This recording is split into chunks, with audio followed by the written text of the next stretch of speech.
Bienvenue dans la série sur la physique des particules. Donc avant de s'engager dans des choses plus compliquées, avec des interactions et des non-linéarités, il est pas mal de faire une petite application relativement simple, pas triviale, qui va permettre d'illustrer déjà les effets de la quantification du champ. Si on introduit des sources macroscopiques, des objets métalliques chargés ou autres, on peut en tenir compte en modifiant les conditions aux limites des expressions qui ont été obtenues. Jusqu'ici, on avait considéré un espace libre infini.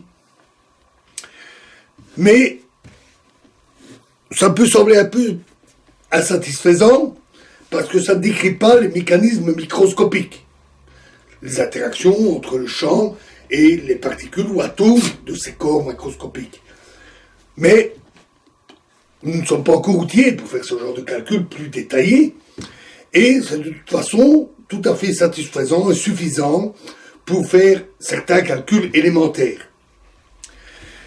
C'est Casimir qui a, en 1943, fait le constat que le vide électromagnétique, le vide quantique, n'est pas nul, mais a des fluctuations, contient une énergie de point zéro, comme le cas de l'oscillateur quantique, et qui a imaginé l'expérience que nous allons présenter. L'introduction de corps macroscopiques dans l'arène, même non chargés, suite à toutes ces fluctuations, peut nécessiter un travail physique, donc une énergie, un travail à fournir pour la modification des conditions limites. L'intuition est de peu d'aide pour déterminer les faits. Difficile d'imaginer ce que ça peut donner. Et en particulier le signe. Est-ce qu'on va avoir des effets plutôt attractifs entre les corps ou répulsifs? Difficile à dire. Pour cela, il faut le calculer. Et il faut faire pour cela la différence de l'énergie de point zéro entre les deux situations, avant de mettre les corps et une fois que les corps sont là. Nous avons, dans ce qui précède, nous avons écarté la somme 1/2 h bar oméga. Cette somme est infinie, et nous l'avons écartée car inobservable, l'énergie du vide. Mais, si les situations changent, alors on pourrait avoir des variations de cette énergie, et ces variations peuvent être observables. Donc, considérons donc il reste à avoir la configuration à étudier et excusez-moi. On va étudier une situation assez simple. En fait, beaucoup de situations ont été étudiées. On a imaginé des corps sphériques, cylindriques, etc. Et le comportement est semblable, à part parfois le signe. Parfois c'est attractif, répulsif, avec même des effets liés à la topologie. Nous n'irons pas jusque-là. Ici, nous allons considérer le cas le plus simple, considéré par Casimir, celui de deux plaques parallèles de longueur L, donc des plaques carrées, séparées par la distance A. Alors on met l'axe Z horizontalement et on a l'axe X et Y ici. Ces plaques sont de parfaits conducteurs. On pourrait tenir compte de la conduction finie, ça ne changerait pas grand-chose. Et ce qu'on veut calculer, c'est l'énergie par unité de surface de ces plaques de l'énergie du vide. La dérivée de cette énergie par rapport à la distance A va donner une force par unité de surface. Les seules quantités qui interviennent, c'est h bar C et A, la distance. Alors il y a aussi grand L, mais on va vite s'en débarrasser. Les champs électriques sont perpendiculaires au conducteur, les champs magnétiques parallèles aux plaques. Donc, ils n'introduisent pas d'autres grandeurs comme des angles, des choses de ce genre. Donc, l'étude des unités avec H bar C et A montre que cette force par unité de surface doit être proportionnelle à H bar C sur A exposant 4. C'est déjà pas mal, mais le coefficient de proportionnalité, on ne connaît pas son signe ni sa valeur, on pourrait même être nul. Donc, c'est ce qu'on doit calculer. Il s'avère que cette force est attractive entre les plaques, mais c'est impossible en fait à deviner, l'intuition n'est pas du tout. Alors si on regarde les modes du champ électromagnétique dans le volume L carré A, on va considérer L comme très grand par rapport à la distance A, donc de très très grandes plaques par rapport à des plaques extrêmement proches, et on va ignorer les effets de bord. À nouveau, les prendre en compte est très compliqué et n'apporte pas grand-chose. Seuls les modes transverses du champ électromagnétique apportent une contribution à l'énergie. Ça, c'est ce que nous avons vu. Donc, du fait que on a deux plaques le long de l'axe Z, on aura KZ égale NP sur A. AN étant un nombre entier, 1, 2, 3, etc. Cette valeur, simplement parce que les nœuds des ondes électromagnétiques doivent s'annuler aux plaques, on doit donc avoir un nombre entier de demi-longueur d'onde, et x2 parce que il y a deux modes, il y a deux polarisations. Donc, KZ peut prendre toutes ces valeurs. Et à ce moment-là, l'énergie du vide, c'est 1/2 somme des H bar oméga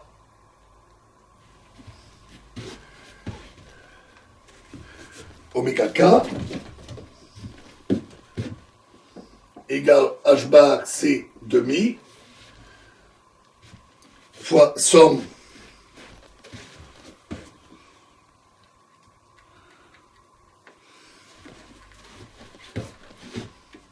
sur alpha de K alpha carré, pas carré, K alpha tout simplement, la grandeur du vecteur d'onde, c'est-à-dire H bar C demi fois l'intégrale de L carré D carré K parallèle. Donc on décompose le vecteur d'onde en une composante parallèle aux plaques et la composante KZ, D carré K parallèle sur 2pi carré fois K parallèle, la grandeur de K parallèle, plus 2 fois la somme de n égale 1 jusqu'à l'infini de K parallèle carré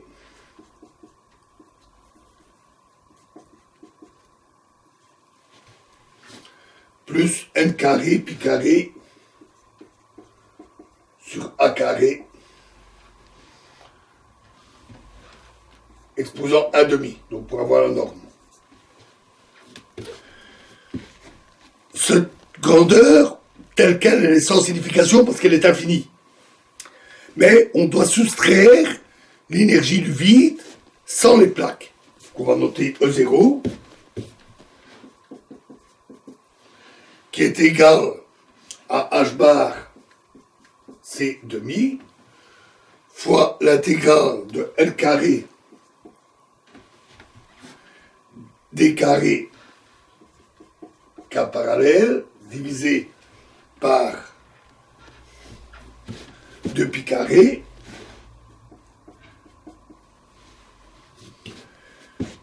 fois l'intégrale de moins l'infini à plus l'infini de A d A fois dkz sur 2pi fois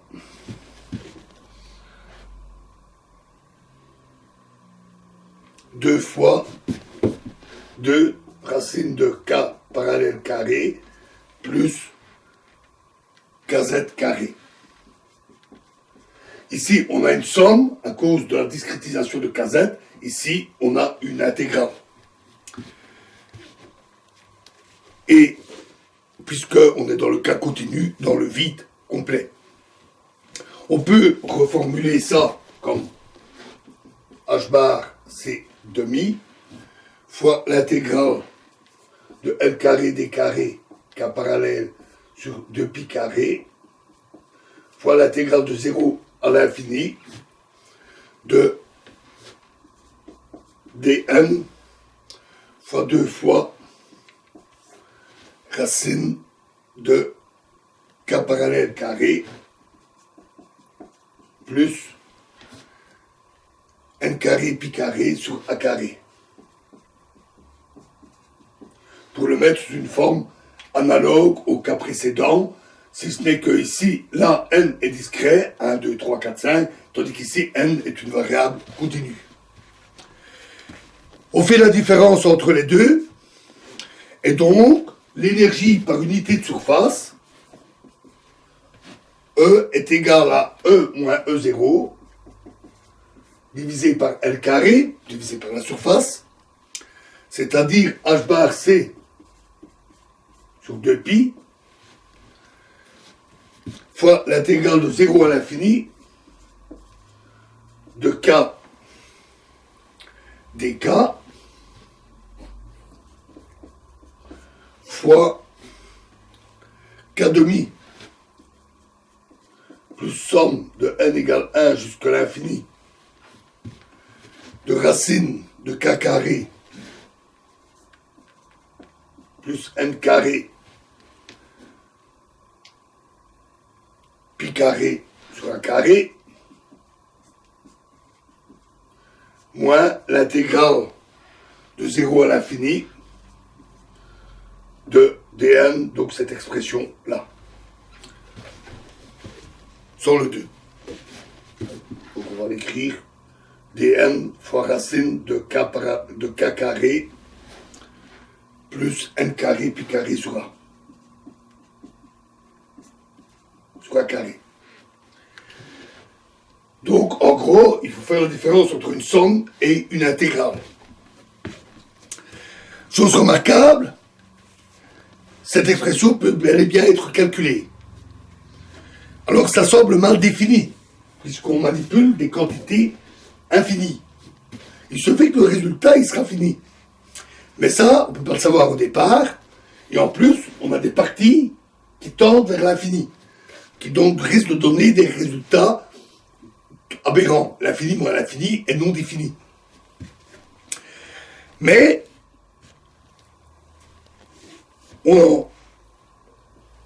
il est mal défini à cause des divergences ultraviolettes. C'est-à-dire que K peut prendre des valeurs arbitrairement grandes, quelconques, et conduit donc à des énergies aussi grandes qu'on veut.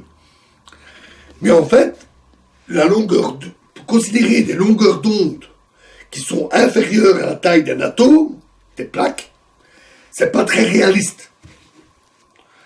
Donc, pour rendre les résultats finis et pour pouvoir faire les calculs, on a introduit une fonction de coupure, f de k, qui est égale à 1 pour k inférieur ou égal à km, où km est environ de l'ordre de la taille, de l'inverse divisé de la taille d'un atome, et qui tend vers 0, s'annule pour k grand par rapport à km.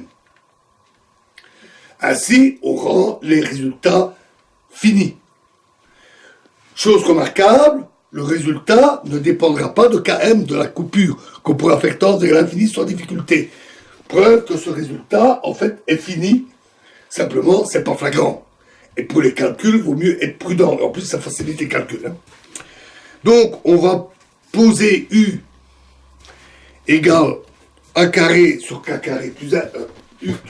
U égale A carré K carré sur N.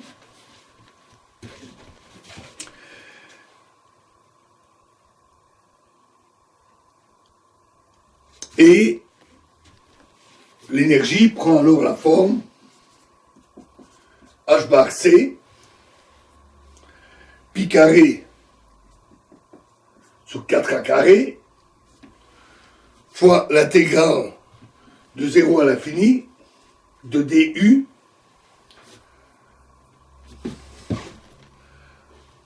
racine de u demi fois f de n sur a racine de u plus la somme de racine de u plus n carré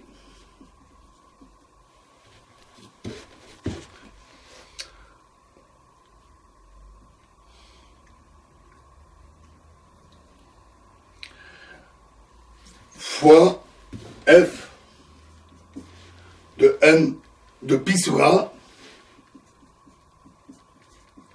fois racine de u plus n carré. Moins la partie intégrale, évidemment, il fallait l'oublier, moins l'intégrale de 0 à l'infini de dn racine de u plus n carré f de pi sur a racine de u plus n carré.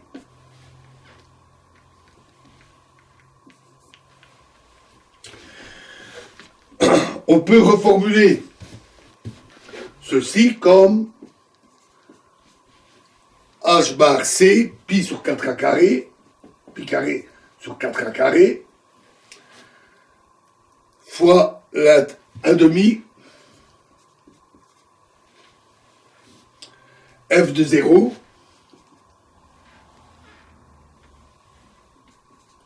plus f de 1 plus f de 2, etc., moins l'intégrale de 0 à l'infini de dn fn, avec f de n qui est donné par l'intégrale de 0 à l'infini de du racine de u plus n carré fois f, petit f ici, de pi sur a racine de u plus n carré. Je vous laisse vérifier le lien. Voilà l'expression que nous devons calculer. Alors, comme je l'ai dit, chose remarquable, c'est soluble. Ça prend un peu de temps, donc nous verrons la suite de ce calcul. Alors, notons que, petit détail important, dans le passage de l'expression de départ à l'expression finale, nous avons échangé les intégrales. L'intégrale sur du et sur dn, puisque l'intégrale sur du est d'abord contient l'intégrale sur dn. Ici, on a l'intégrale sur dn de fn qui contient l'intégrale sur du. Nous avons échangé les deux intégrales. Mais il n'y a aucun problème pour faire ça, puisque grâce à la fonction de coupure, nous manipulons des quantités finies. Voilà, donc on va voir la suite de ce calcul dans la prochaine vidéo. Je vous remercie.